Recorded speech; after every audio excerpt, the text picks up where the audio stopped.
Donc, l'évangile de Matthieu au chapitre 24, au verset 32. Donc aujourd'hui, il va y avoir un énième rappel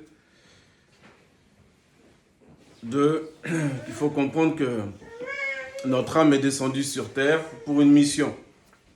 Dieu l'a mis dans un corps, et les deux là, le corps et l'âme, Dieu a mis un esprit dans le corps, les deux sont devenus une âme vivante. On est d'accord? Bon. Et ça pour chacun de nous individuellement. Mais quand l'esprit est descendu pour venir dans ce corps-là, c'est pas pour se balader et se tourner les pouces. C'est chacun a une mission. Donc, il a été donné premièrement au peuple d'Israël de nous montrer la mission. Il devait être la lumière des nations. Dieu, voyant beaucoup plus loin, il savait déjà ce qui allait se passer. On est d'accord? Dieu connaît toutes choses. Bon. Mais il a permis quand même que ce temps, cette dispensation du peuple d'Israël existe. Cette dispensation des Juifs issus d'Abraham existe. Qu'il se confie en Abraham, c'est des choses qui devaient arriver aussi. Qu'il se confie en Moïse, c'est des choses qui devaient arriver. Bon. Ça, c'est leur dispensation. Donc pour eux, quand la personne est née contextuellement dans un foyer juif et qu'elle arrive dans un corps d'un juif, elle est éduquée comme un juif. D'accord? Donc elle va faire toutes les fêtes, elle va faire tous les enseignements, tout selon les rites des juifs. On est d'accord? Si c'est un Égyptien, il va faire comme les Égyptiens. Oui ou non? Oui. Donc il va collectionner les amulettes, les faux dieux, etc. On est d'accord? C'est logique. Il aura appris des choses comme ça. Bon.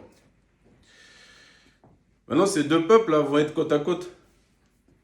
Il n'est pas interdit aux Égyptiens d'apprendre des Israéliens. Il n'est pas interdit aux païens d'apprendre du chrétien. Mais si le chrétien est comme le païen, qu'est-ce qu'on va apprendre? Voilà. Vous êtes la lumière du monde. C'est comme ça que ça a été dit, oui? Oui. Amen. Voilà. Bon. Voilà ma mission. Chacun cherche sa mission, chacun cherche sa destinée.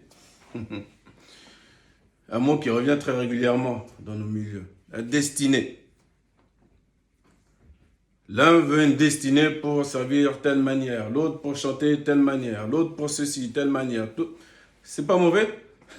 Le titre de l'histoire de chaque personne peut être bon. Mais quand tu ouvres le livre, les pages sont moisies. Au fur et à mesure, tu vois que c'est moisi. Parce que la personne ne sait pas pourquoi elle est sur terre. Elle ne sait pas. Pourquoi un jour elle a rencontré le Seigneur, ou le Seigneur l'a rencontré, elle ne sait pas. Et ça, nous, on doit le savoir. Saul l'a su. Saul a rencontré Jésus, non? Il est devenu Paul. A priori, quand il a rencontré Jésus, il lui a été donné une mission. À chacun de nous, on a une mission. Jésus a donné des missions. Et une mission principale à son Église. Est-ce que vous vous rappelez, c'est laquelle? C'est l'évangile. Oui. Ok. Et il manque un bout de précision. La bonne nouvelle à tous les peuples. Oui. Il nous a dit d'aller. Et de faire toutes les nations d'habiter. Voilà. Au fur et à mesure, on a des détails. C'est important de savoir ce qu'on a à faire. C'est important. Eh oui. Parce que sinon, je peux aller et faire des nations, des différentes succursales d'associations diverses et variées. Tu mets évangélique, c'est facile, hein, ça prend 5 minutes d'être inscrit à la préfecture. Et puis tu fais ton business. Ah. Et tu ne fais pas des disciples, tu fais un club d'amis, un club avec des gentils organisateurs de réunions et d'activités diverses et variées. Pour les petits, pour les moyens, pour les plus grands, pour les encore plus grands. Et on occupe le temps, on occupe l'agenda. Tu prends un grand calendrier, tu stabilotes. Il faut que toute l'année soit bien calibrée. Ça, tu peux faire. Il y a même des endroits où tous les messages sont calibrés de janvier à décembre. La personne sait déjà le sujet qui va être prêché. Voilà. Bon. Quand tu mets Dieu de côté et que tu marches, vous l'avez entendu tout à l'heure, par la chair, eh bien, c'est ce qui va se passer au fur et à mesure. Tu mets Dieu de côté, bah, t'inquiète pas, il y en a un autre qui rentre. La nature a horreur du vide.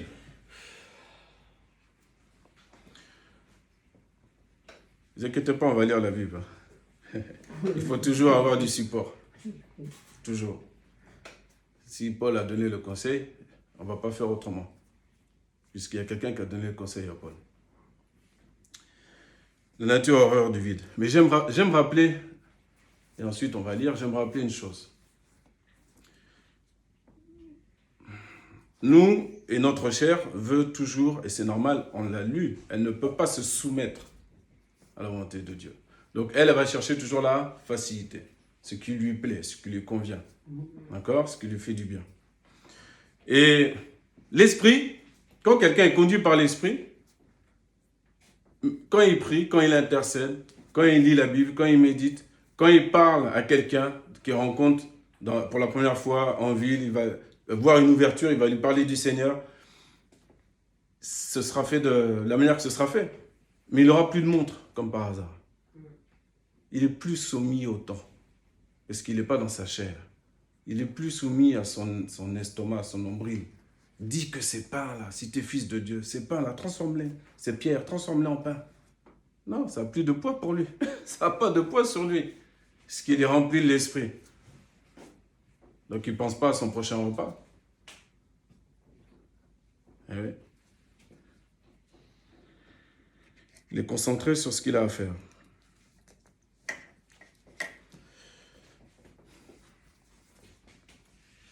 Il est concentré sur ce qu'il a à faire.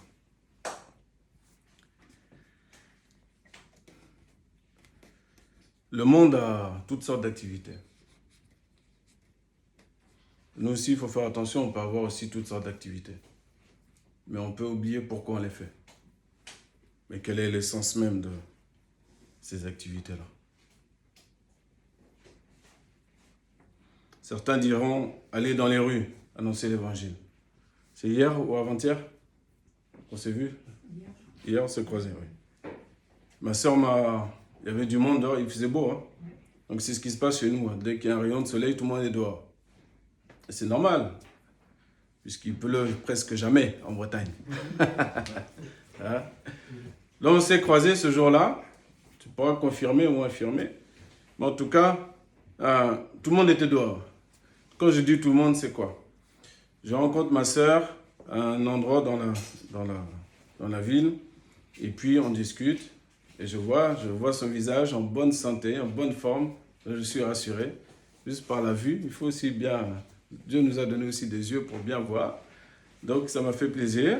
Et puis, on a discuté. Puis, elle me dit, tiens, il y a une personne qui est avec un micro et un haut-parleur qui annonce l'évangile. Elle ne savait pas que je l'avais croisé déjà. Et puis, elle me dit, oui, c'est dommage parce que les gens, ils n'écoutent pas, ils n'entendent pas, ils n'écoutent pas. C'est ça, hein, elle était toute seule. Bon. Moi, je lui ai dit, dès qu'il fait beau, c'est comme ça se passe ici. Chacun sort pour la bonne ou la mauvaise raison, mais tu peux sortir. 10 mètres plus loin, tu as un témoin de Jéhovah. 10 mètres plus loin, tu as l'église de Jésus-Christ de Saint des derniers jours. 10 mètres plus loin, tu as une autre église avec une autre étiquette. 10 mètres plus loin, chacun, dès qu'il fait le soleil, chacun va essayer de rabattre chacun chez soi. Est-ce que Dieu a dit à une femme d'aller toute seule prêcher l'évangile dans la rue? La parole et l'esprit sont un. Ils sont d'accord pour le même témoignage, n'est-ce pas? Dieu, Jésus et l'Esprit Saint. Oui? Bon. Est-ce que la Bible a dit? Qu'est-ce que Jésus a fait? Il les a envoyés par deux. Pourquoi? Il a sa raison. Mais nous, on ne fait qu'à notre tête.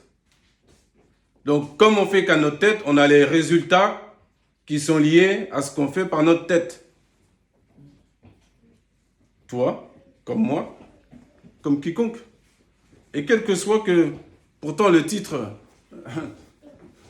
On pourrait que dire, mais c'est bien quand même. Le nom de Jésus est dit dans la rue, c'est bien. Ouais, mais parfois, ce n'est que du marketing. Et parfois, tu ne sais pas même la personne qui a envoyé la personne dans la rue. Quand tu remontes le fil et que tu as un peu de connaissance, bah tout tombe à plat. Voilà. Je ne dis pas que c'était le cas pour la personne là. Mais c'est simplement que quand tu marches par l'esprit, tu apprends à voir au-delà de la matière. Tu n'es pas impressionné par quoi que ce soit.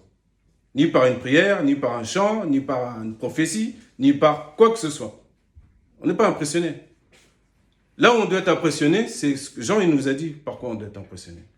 Toutes ces choses ont été écrites afin que vous soyez dans l'admiration. L'admiration de qui? De Jésus-Christ. Mais quand on est dans la chair, je te dis, je parle souvent de sono, c'est pas pour rien. Je te mets une sono, je te mets une chorale, là, tu vas voir. Ta chair va trembler, tu vas croire qu'il y a une mesure d'onction supérieure. Parce qu'on marche dans la chair. Ah. Et si tu marches dans l'esprit, tu peux voir quelqu'un qui semble triste en face de toi, mais en fait, non. Il faut voir plus loin que le bout de notre nez. Plus loin. Donc maintenant, on va continuer et clôturer même. On va clôturer cette marche par l'esprit et ces avertissements que le Seigneur nous a dit. Au verset 32, il dit ceci. Matthieu 24, verset 32. Mais apprenez du figuier la parabole qu'il vous offre. Quand déjà son rameau est tendre et qu'il pousse des feuilles, vous connaissez que l'été est proche. De même, aussi, vous verrez toutes ces choses. Quand vous verrez toutes ces choses, sachez que cela est proche à la porte. Vous avez reconnu le verset, il parle de guerre, de bruit de guerre, et vous avez entendu le chant tout à l'heure, n'est-ce pas? Et il dit, verset 34, « En vérité, je vous dis, cette génération ne passera point que toutes ces choses ne soient arrivées. Le ciel et la terre passeront, mais mes paroles ne passeront point. Mais quant à ce jour-là et à l'heure, personne n'en a connaissance. Pas même les anges dans les cieux, si ce n'est mon Père seul. » La manière dont vous entendez, gardez. Parce que ce qui est dit aujourd'hui sert pour demain. Quand Dieu dit que votre cœur ne se trouble point, il y a des choses qui vont venir te troubler. Il faut que tu saches ça. C'est ça que ça signifie.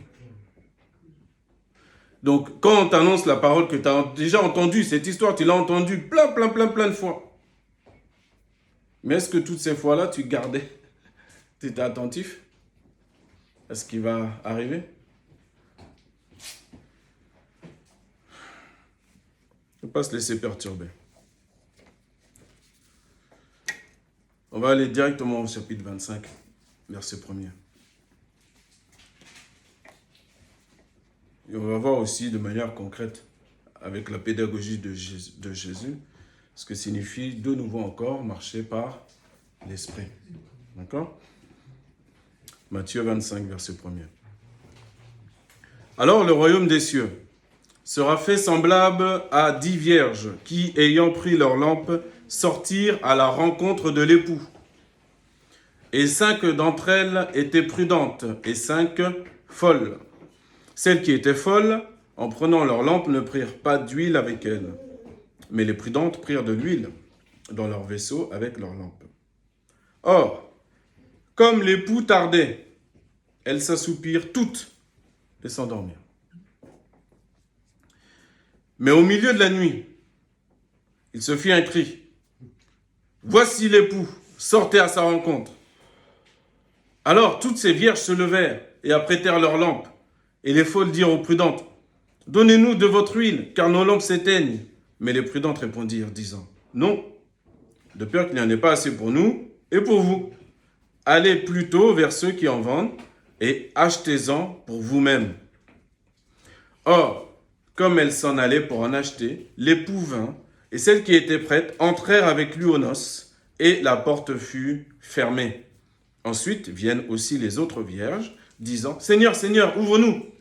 Mais lui répondant dit, en vérité, je vous dis, je ne vous connais pas. Veillez donc, car vous ne savez ni le jour, ni l'heure. Amen. Amen.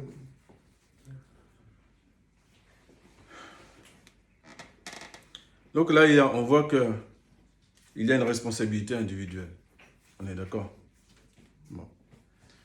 Il y a un temps où tu ne pourras pas reposer ta foi sur la foi de ton frère ou de ta sœur. Il faut que tu saches ça. Et quand on passera devant le tribunal de Christ, c'est pareil. C'est un par un. On n'aura pas notre frère, notre sœur, notre pasteur ou autre. Non, non. Nous sommes responsables.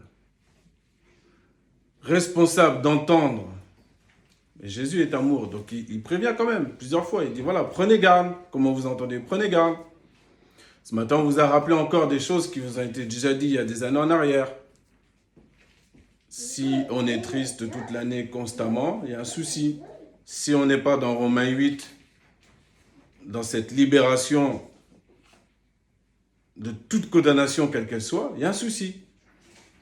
Je suis libre, puisque Christ m'a libéré, et je ne fais pas du discount avec son sacrifice à la croix. Donc, je ne suis pas fanfaron, je suis fier en Christ, la tête droite, de la bonne fierté. Mais si j'ai compris ce que ça signifie, cette libération-là, mais le regard des gens, ou ce que les gens disent, mais tout ça là, ça disparaît. Ça n'a aucun poids sur moi. Par contre, ce que le Seigneur dit, ça doit avoir tout son poids. Quand tu rentres dans ta chambre, quand tu ouvres l'évangile et que Jésus te parle, le poids là, le poids de sa parole, tu dois le sentir. Ça doit bouillonner en toi. Comme les disciples d'Emmaüs, qui sentaient leur cœur brûler pendant que Jésus leur parlait. Il n'y a personne qui a le droit de te condamner. Alors maintenant, ils ont des lampes quand même. On est d'accord? Je ne vais pas faire long sur cette histoire que vous connaissez déjà bien, que vous avez déjà entendue sous plusieurs perspectives. Je vais en garder juste une seule. On va prendre les vierges comme étant des églises. On peut le prendre au sens collectif comme au sens individuel. La lampe, elle est là. La lampe, c'est l'aspect extérieur. Et s'il n'y a pas de lieu carburant, la lampe, elle ne sert à rien. Alors tout de suite, certains prendraient toujours ces exemples en disant que l'huile, c'est l'amour. Pourquoi pas? L'autre va dire l'huile, c'est l'esprit. Pourquoi pas? Je ne mets rien en boîte. Qui suis-je? Mais il y a une chose qui est sûre, c'est que si tu n'as plus de carburant, on a parlé de la connexion tout à l'heure avec Dieu, c'est qu'elle est coupée. Elle est coupée, la lampe est là, mais en fait, il n'y a pas de connexion avec Dieu. Et ça, il faut faire très attention avec ça. Donc l'apôtre Paul, lui qui a connu divers états d'âme dans son parcours, et sa vie est un signe pour nous, en fait. L'apôtre Paul, il n'est pas là à nous montrer du doigt, nous condamner ou quoi que ce soit, non. Lui aussi, il a souffert. Il a même, je ne sais pas si vous vous rappelez cette histoire où il désespérait même de vivre. Donc il a souffert et sa parole a de la valeur. Sa parole a de la valeur. Et il nous a dit de nous entretenir par des psaumes, des cantiques, etc. Est-ce que c'est fait? C'est fait seulement le dimanche ou c'est fait seulement quand tout va bien, quand il y a le soleil? Quand il y a le soleil, tout le monde sort. Mais quand il pleut, pourquoi personne ne sort? Eh oui.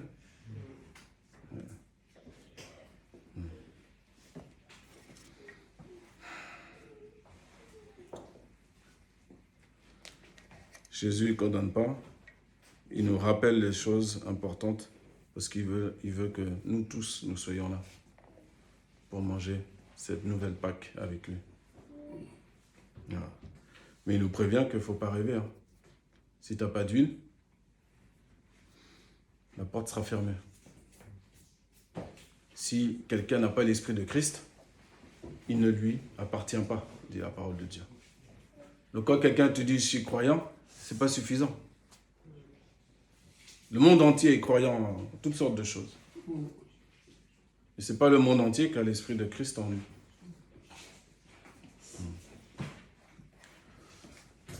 Et gloire à Dieu. Parce que lui, il n'éteint pas le lumignon qui fume encore. Amen. Et encore une fois, il te dira, ne crains pas, car je t'ai racheté. Encore une fois, je t'ai racheté. Les paroles de Dieu peuvent sembler fortes, peuvent sembler très solennelles parfois. C'est comme moi, comme tu m'entends.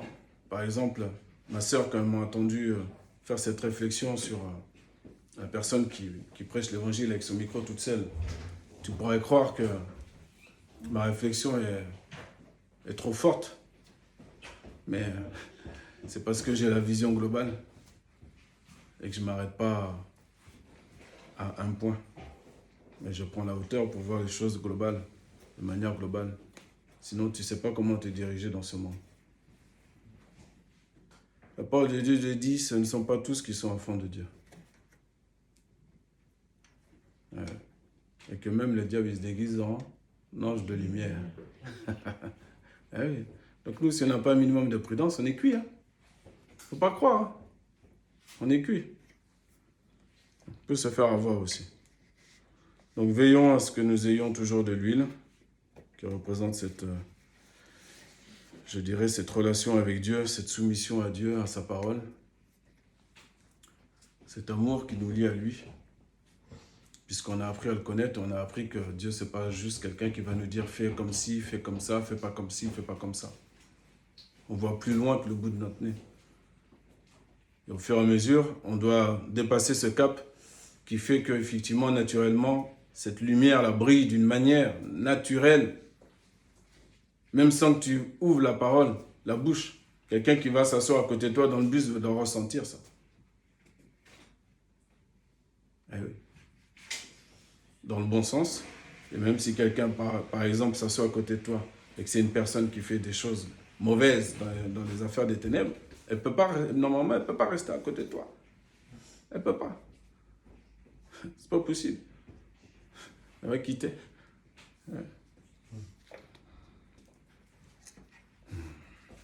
Prions le Seigneur.